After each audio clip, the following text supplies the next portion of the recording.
when I saw the draw, I was like, wow, that's a tough first round, you know, like second round for me. But she's a great player. And, you know, this year some good things are happening. I'm beating players that I never beat before.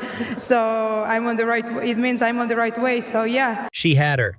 5-1 in the second set. A French Open champion, on clay, at a WTA 500. Ostapenko, the woman who won Roland Garros, who demolished Swiatek, Alexandrova, and Sabalenka on this same surface at Stuttgart last year, who is a former Linz champion, standing on the other side of the net at 5-1 down, leaking double faults, showing visible frustration, watching the match disappear. I mean, I was down in the second set and I told myself, okay, I'm gonna fight. I will do everything possible. I will fight till the end this set, and if there is a third set, it's fine. I still have another chance, but I think it worked pretty well. Like, I started to play my game and... Alex Eala was 1 point from serving for a third set against Jelena Ostapenko on clay. Then it all collapsed. Not slowly, not gradually, not with warning signs. In 6 consecutive games, Ostapenko, a French Open champion doing what French Open champions do when their back is against the wall, exploded. Flat. Brutal. 41 winners by the time it was over. 6-4, 7-5. The comeback complete. The match gone. And Eala, who had looked for most of that second set like she was about to do something nobody expected her to do on clay in the second match of her entire WTA 500 clay career, walked off the court having lost a match she was winning. The WTA has been watching Alex Eala all season. They watched her beat Swiatek. They watched her sell out Dubai. They watched her press conferences outperform Alcaraz and Sinner. They thought they understood the story. What happened in Linz on Wednesday night told them something they didn't know yet. She nearly did it on clay, against a Grand Slam champion, in only her second WTA clay match ever. With a lead so commanding that Ostapenko was leaking double faults and visible frustration at 5-1 down. She nearly did it, and the clay season has barely started. No, I think I kept the intensity well throughout the match. She's a very intense player and has really good shots, so I'm really happy with the win. That was Tuesday, 24 hours before the Ostapenko match. She had just beaten Austria's #1, saved 9 of 10 breakpoints in her very first WTA clay match of the season, and was talking about intensity and happiness and Austrian hospitality like someone who belonged here, not like someone arriving on a surface she had barely played at WTA level before. And then Wednesday came, and Ostapenko walked out.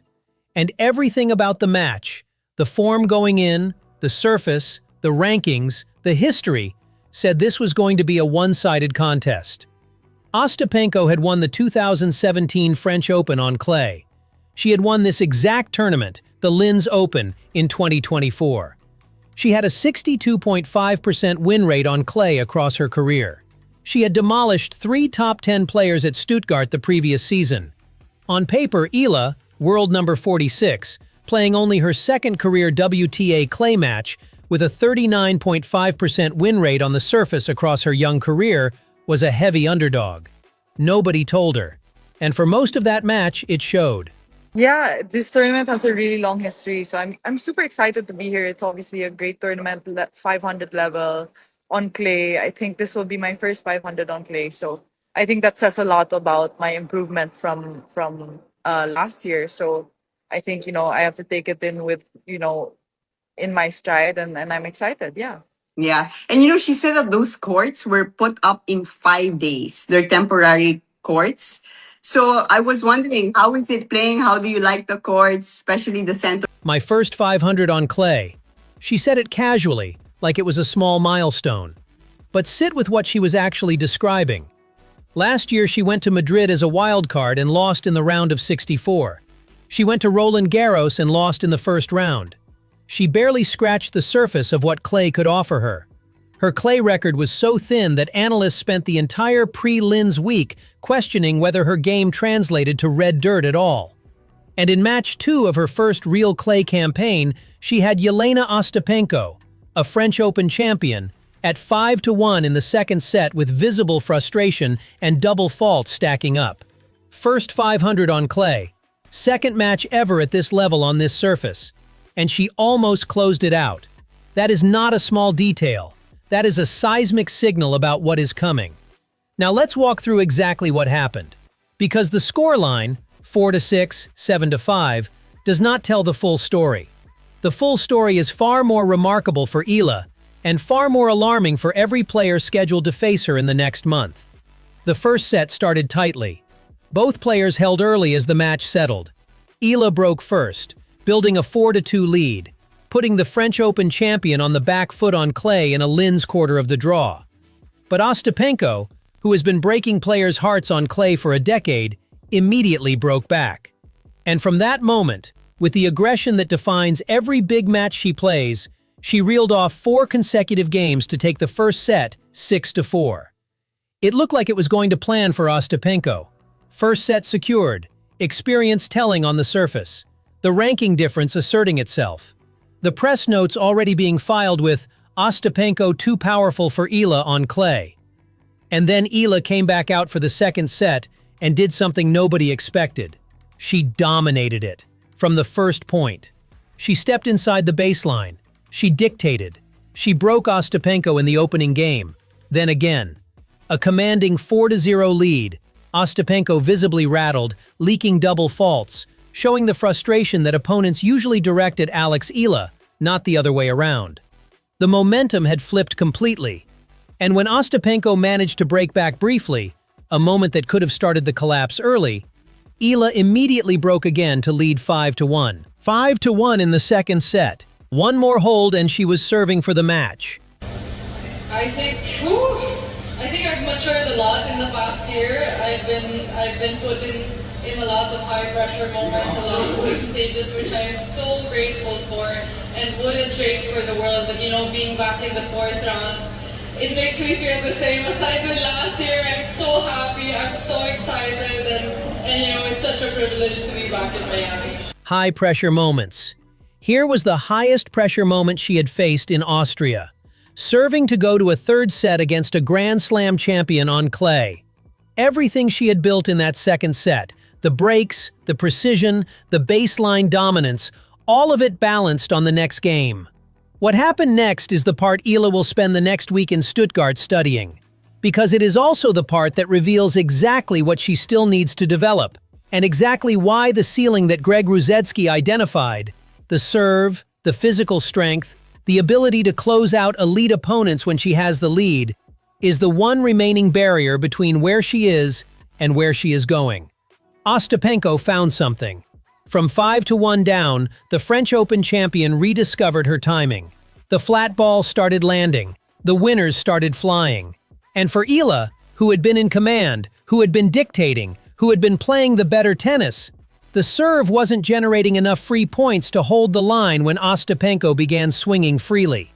6 consecutive games for Ostapenko. The match finished 6-4, 7-5. And by the end, the winner count told the brutal truth. 41 winners for Ostapenko, 9 for Eala. 41-9. And Eala had led 5-1 in the second set. I think I have different other strengths as well, not just power. Different layers to my game. Different layers. The layers showed in Linz. The tactical patience that built the 5-1 lead. That was a layer. The return game that created breaks Ostapenko didn't expect. That was a layer. The baseline resilience that held firm under breakpoint pressure in the first match against Graber, saving 9 of 10. That was a layer. But when Ostapenko started hitting 41 winners, the defensive layer, the ability to absorb pace and redirect it, to neutralize flat, aggressive ball striking with counterpunching, showed its limits against a player of this caliber on this surface. Not because Eala doesn't have it, because she is still building it, because it is still a layer in construction. Here is the most important thing about what happened in Linz. A 20-year-old playing her second WTA clay match in her first real clay season took the French Open champion to the brink. Not just competed, not just made it respectable, took her to the brink. Led 5-1 in the second set. Had Ostapenko frustrated enough to spray double faults. Had the crowd expecting a third set. That is not a defeat to be embarrassed by. That is the most dangerous possible kind of loss. Because it tells you, and it tells every upcoming opponent, that the gap is closing. That on clay, the surface she has the most room to grow on, she is already competitive with Grand Slam champions at WTA 500 level in only her second match of the season. She's been at the Rafael Nadal Academy for multiple years. We talked about the serve being better. It's going to be harder for people to hit a hole through her. It's going to be much more physically combative. And as you said, being at the academy with Rafa on clay, he's spent a lot of time with her. So she knows what to do. Too good a player not to make the top 10. Ruzetsky said that before Linz, before she went to Austria and built a 5-1 second-set lead against a French Open champion on clay in her second WTA clay match of the season. What does he say now? The trajectory in Linz was not the scoreline. The scoreline was 6-4, 7-5 to Ostapenko, a completely expected result on paper. The trajectory was what happened between the first point and the last. The 5-1 second-set lead, the visible Ostapenko frustration, the double faults from the French Open champion, the 6-game collapse that Eala needed to learn how to prevent. You cannot learn how to close out a match like that without being in a match like that.